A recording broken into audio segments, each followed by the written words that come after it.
latexless mga ka-farmer na langka. Hopefully ay masurvive niya natin. Starfruit, malimbing. Paborito ng mga politiko ito eh. Chico ni Junjun na binigay. Ito po yung chikong tinanim namin doon, naalala nyo, sa may mulberry.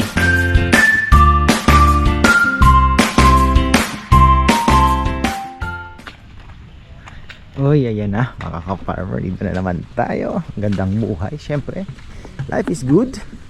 Ayan, natanim na natin yung avocado na sabagay matagal na rin pala kami nagtanim ng avocado, no? Yung kay Lola, ilang avocado din pala ang itinanim namin, kaya lang nabagyo din po yun. Tapos may mga pinutol kami dahil natamaan doon sa may kulungan ng baboy. May ilang avocado din kaming tinanim pala doon. Kaya lang nung nag-extend na po kami ng kulungan ng baboy na sacrifice dito sa may lumang kubo, dyan mismo nakapwesto doon sa gabaldon na parking na yon, sa tapat po ng kubong maliit, meron din naalala akong ano doon, avocado din na tinanim kami. Galing sa Manila seedling pa yon, nabili namin. Tapos may mga ilang avocado dito. Si Lola lagi nga tinatanong ko yung avocado. Lola, natumba ka ako ng bagyo. Ano bang bagyo yon?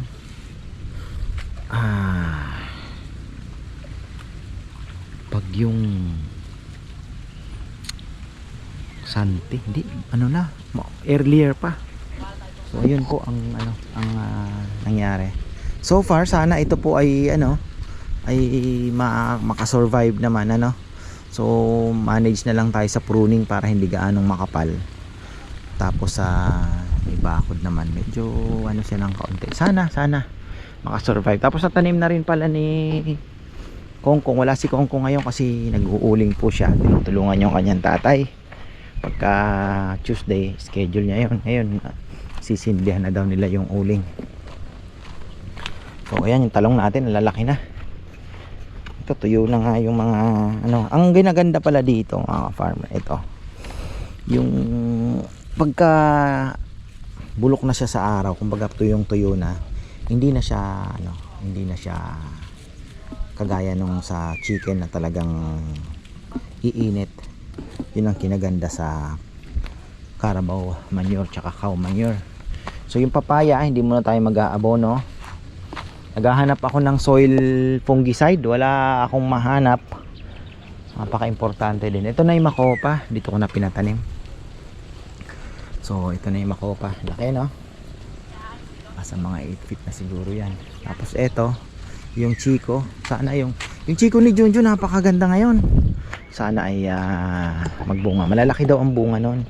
So ito ay medyo maitim, kita nyo, parang may siya.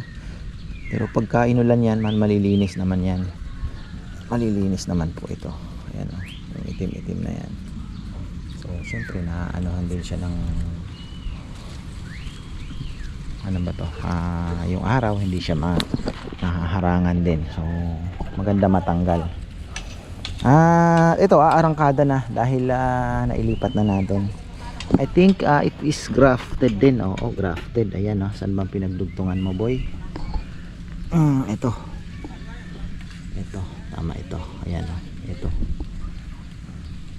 dito. So ayos yan. Sana po makapagpabunga din tayo ng Chico. So marami pa akong iniisip. Alam nyo, obsess ako kaya pupunta pa ako ng Palayan, kukuha pa po tayo ng avocado kasi dito kulang pa doon. So medyo pa yan, maambon. Tapos yung mga saging natin, ayan, tingnan natin kung may makamalay mo makakuha pa si Kongkong. Ninakaw niya daw, kinuha niya. Oo talaga to. Ayan, so latundan po ito mga ka-farmer, at meron din dito sa kabila. Ayan, so hopefully abunuhan din namin to, mga saging na to, at hopefully makapagbigay din po ng bunga. Malay natin, God willing, di ba, alam nyo yun, matuloy po yung plano natin dito, sana ibigay. At ang pangarap ko kasi pagka yung may magre-rent, di ba, yung kung ano man po ang prutas namin doon, sa table, darating sila. Yung table meron na pong papayang hinog, may saging na isang piling. Alam nyo yun. Tapos ayun, ito yung mga gulay dito. Pwede silang magpitas, magluluto sila, 'di ba? Tapos pwedeng mamingwit. So yun po yung ating ipopromote na magiging experience nila dito. Lagyan natin ng bangka. Kaya yan, may hagdanan po yan dyan. Ano na lang daw, ipapatong na lang ni Papa Yam sa hagdanan. Hindi natin alam kung doon o dito. So ayun ang pangarap natin. Maling natin, 'di ba, yung buko din, 'di ba? So kung magkaroon din ng buko, yung nyog, ng bunga, malay mo, bungahan tayo ng marami, di ano din. Sa mga fruit bearing trees, 'di ba? Malay natin, 'di ba, pagdating ng panahon. So ayun. Dito sa likod, isa pa sa kailangan linisin din ito. Puro saba ito eh. Ayan o, saba. Pwede pa tayo magsiksik dito pala ng ano, kaya lang naging malunggay. Kasi magkaka-akasya dito. Bala ko sana akasya dito tsaka dun. Para So ito, hanggang dito nalagyan natin to ng lason din. Kaya lang yun nga, hindi nalagyan ng abono. Papalagyan natin kay Kongkong yan. Yan abono, mga farm. Payat. Itong dito, ang dami lilinisin pala. May ambon-ambon.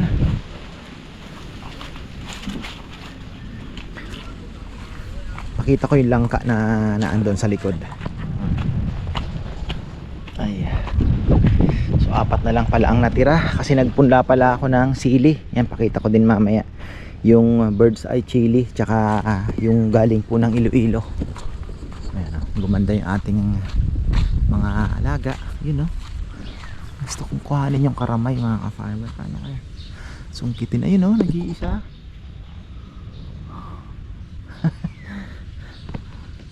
Nasa loko. Ayan, first time kong titikman tong karamay, mga ka-farmer. Layuan ang tawag nito sa Bicol. Layuan. Karamay naman dito sa Tagalog yata.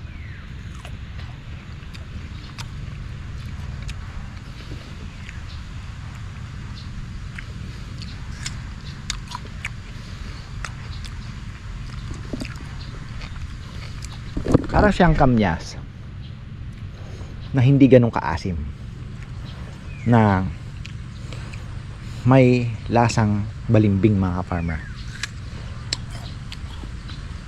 Para siyang balimbing na may pakla ng konti. Kumbinahin nyo yun, may konting pakla. Yun,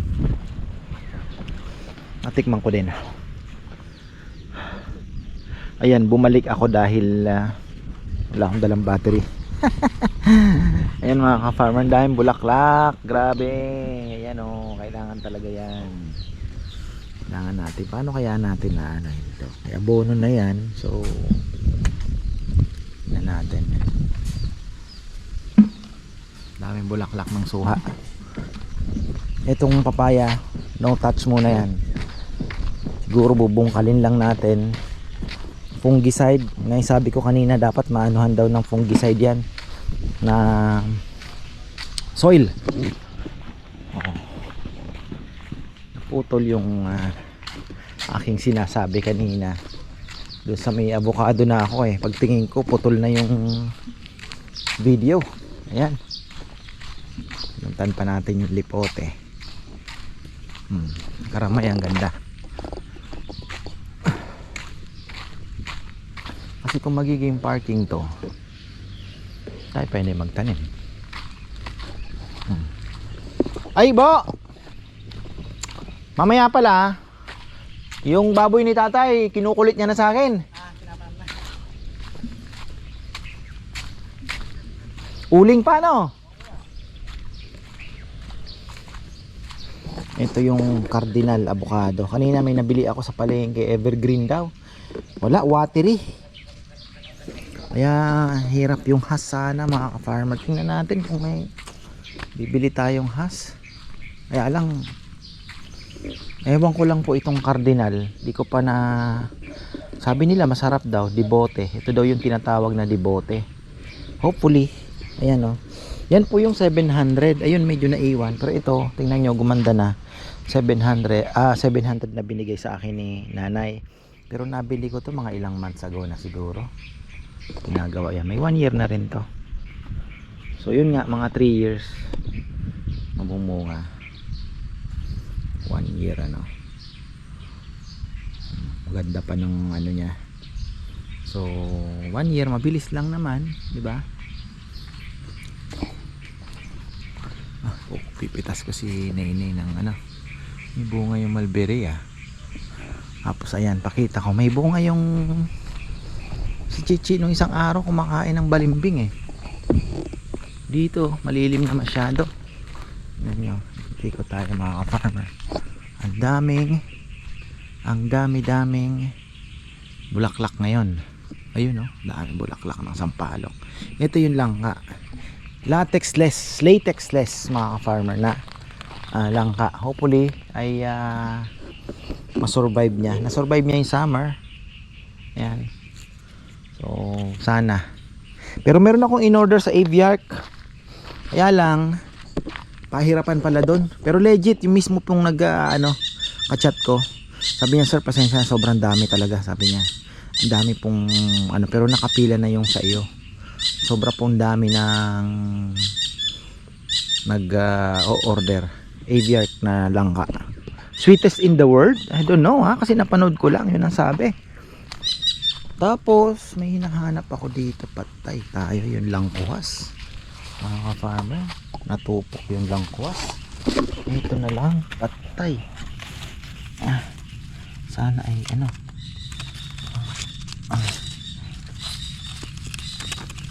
isang langkwasa ito pa. So yan, sana maparami uli natin kasi parang Bicol pa yan yung langkwas na yan.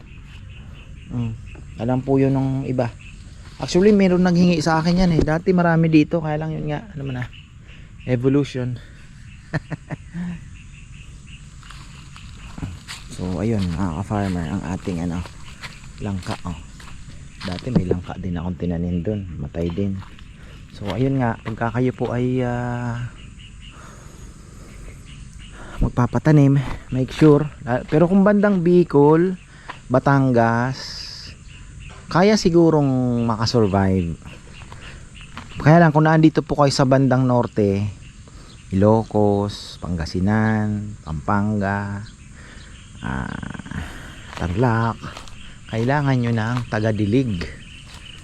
Ayan na mga farmer, ang dami palang bunga ng ating ay ang dami. Ewan ko kung nakikita ninyo, ang dami pala. Ayun liliit. Ito, tingnan nyo malalaki to na balimbing. Ang dami pong balimbing. Wow, I have one. Farmer, kala ko malaki nung mga nakaraang dito, lalaki nung namin nakakukuha dito lumiit lang siguro, medyo Chichi kumakain ng isang araw. Yan, naputol nga ito dati nila, dami palang bunga, daming bunga, mabilis lang ito lumaki, nakakalimutan natin. Starfruit, malimbing, paborito ng mga politiko ito sabi nila. Di ako may sabi nila buhay pala yun. Ay hindi, suha pala ito. Ayan, suha, buhay yung suha. Dati may langka ito, yung langka yan namatay na mga farmer, sayang langka yan. Pero alam ko meron ditong isang langka sa ilalim ng mangga naman. Yun lang, dami nating pwede tayong maglaga ng manok. Ayan ang daming sinampalukan, sarap niyan, native mga ka-farmer, native. Ayan dami bulaklak, grabe. Ayan, pang sinampalukan, maasim din kasi yan, paasim.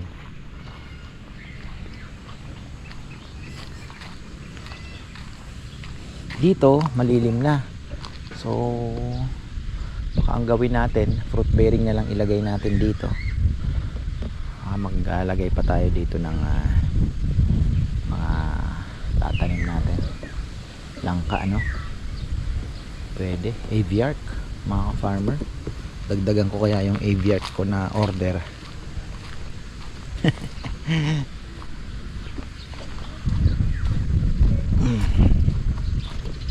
Total ano na lang naman to. Kaya lang baka mamaya biglang may dumating na naman na opportunity at sasabihin ko na ito, gawin ko na lang ng ganito. Doon ako nadadali. Marami po tayong tinatanim. Kaya lang yun nga, disgrasya. Pero sana wag na. So tataniman natin to, mga langka. Aviar maganda. Kaya lang maliliit pa kasi masyado yung aviar. Sabi nila 3 years pero I don't think 3 years. Di siguro 3 years yun. Oh, yan naman yung mga bain na yan. Tapos yung ano, dito na tayo dumaan sa kabila. Pakainin ko din pala yung mga kalapate ko. Na tayo. Mamaya natin, pa-vlog tayo dyan sa ginagawa nila. Ang bilis din pala nila na hakot yung tambak, oh. Mano-mano. Tatlong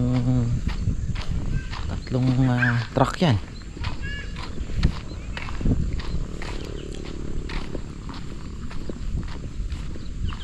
Dito pwede pa tayong magsingit. Pag nalinis, pwede tayong magsingit dyan.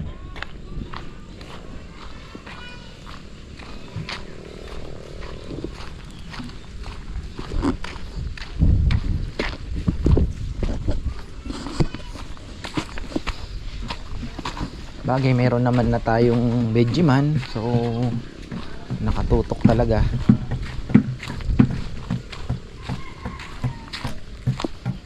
Nga lang, monitor ko pa rin kasi syempre sa akin pa rin manggagaling yung utos kung ano ang gagawin, diba? So ayun, nyari mag-abono ngayon ng ganito,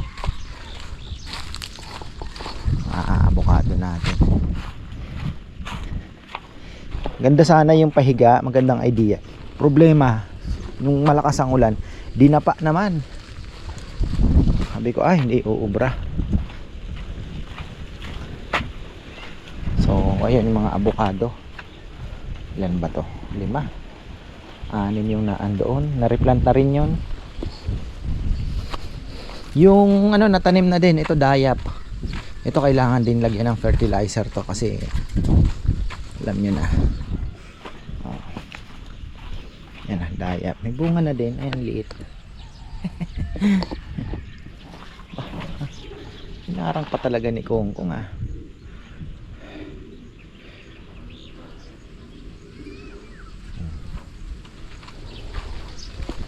Ganda ng ating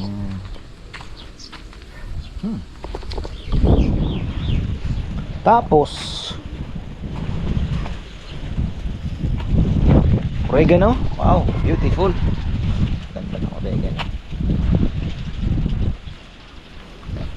Amoy na amoy. Ano? Tawag dito yung rambutan natin. Papalinis ko din yung ano, nakatanim na yan. So ayan, ating mga rambutan.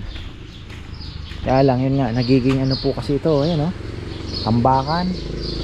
Pero ito na yung best na place na naisip ko para sa kanila kasi dito madidiligan po yan. Grafted to ito grafted talaga. Ayan, itong kitang kita ayan, so sana umunga. 1.5 kay tita meron siya RR. Ito RR din naman sigurado to. 2.5 naman, mas malaki na. Tingnan natin kung makaka-score tayo doon.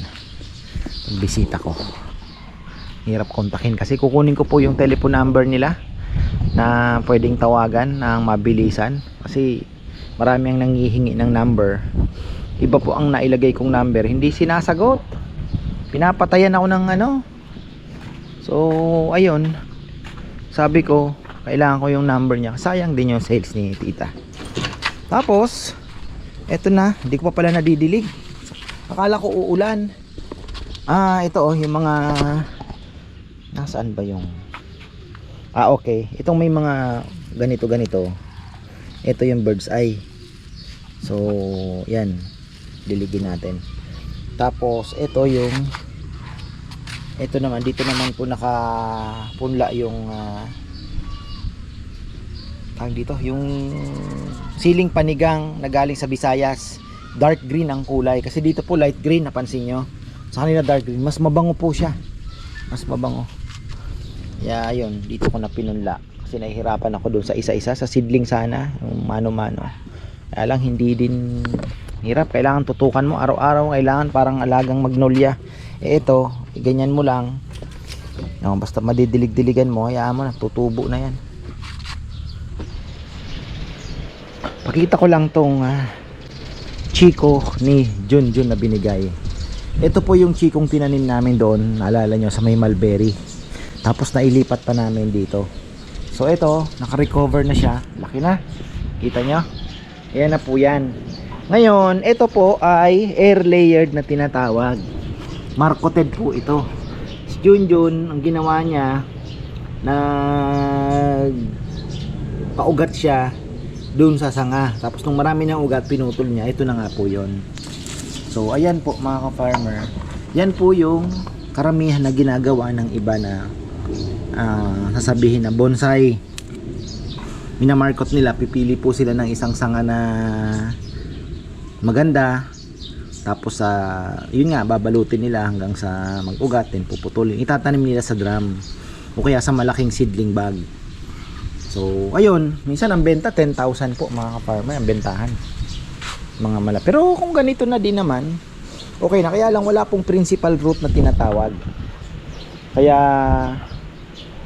kung ako papipiliin, doon pa rin ako sa grafted. Grafted pa rin po ako. Kasi, mayroon siyang principal root. Mas matibay sa bagyo. Tsaka, hindi, basta ganun. Pero ito okay naman. 'Di ba? Parang sanga lang siya na parang kang kumuha ng sanga. Pero eventually magiging din po 'yan. Magiging parang puno na rin naman. So, ayun. Pero tayo mostly grafted po ang aking pinipili. Kasi mas gusto ko yung grafted kasi itong galing sa buto, gaya nito. Ayan oh. Grafted mangga. Pakita ko din sa inyo yung langka dito, hindi umasenso. Yung gusto kong putulin na mangga.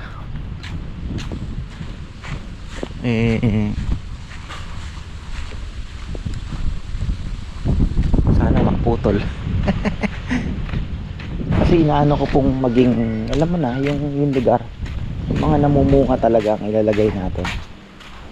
Dito kasi linagay ko sa may lilim. Sabi ko ito pala hindi pa natatanim yung iba dito. Meron pang bayabas. Ano pa tong isa? Mangga din to. So, dami natin pwedeng ito grafted ba to? Ayun, grafted. Kitang kita.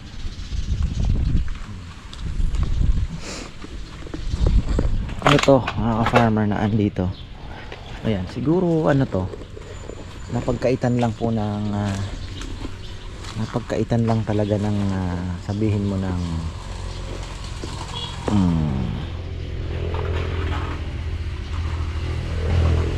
meeting ako kung grafted nakikita kasi yung dugtungan talaga pag grafted, pero galing to kay tita. Eto dito saan ba yung dugtungan? Parang wala I don't see wala tayo nakikita. Ayan, halagyan natin ng fertilizer. Baka hindi na kasi naaarawan din. Yung pili ito, luma. Kaedad po yan nung naandoon si Max. Dami pa palang ni na-chuchay dito. Lumayo pa sila. Alien na bunga ng mangga. Ito yung makopa, galing din kay tita. Dito po natin na nailagay. Yun nga lang, Di po siya naaarawan. Ang laki na po ng anong manggang ito. Ano kaya natin na puputulin yan.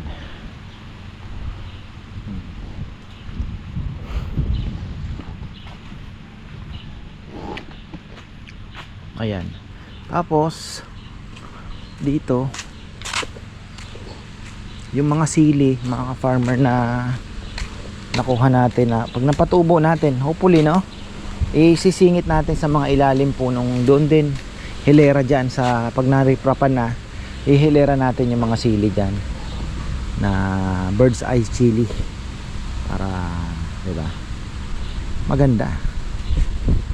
Ito yung ano, kaya lang habagat ano, ang kailangan natin talagang talian. Kagaya nito, nilagyan po ng tali ni Kongkong kasi talagang pag hindi mo tinalagyan ng ganyan suporta, yan po ay magtutumbahan. So ayan mga ka-farmer, ang ating update. At marami pa pong darating. Doon sa, pala sa May Chico, umusog ka ng kaunti, binabala kong maglagay ng aviark. Yung aviark na langka. Kasi nag-order po ako, bali isang triple rootstock ba o double rootstock, baka double rootstock lang, pero malaki na daw, 1.5 din ang isa.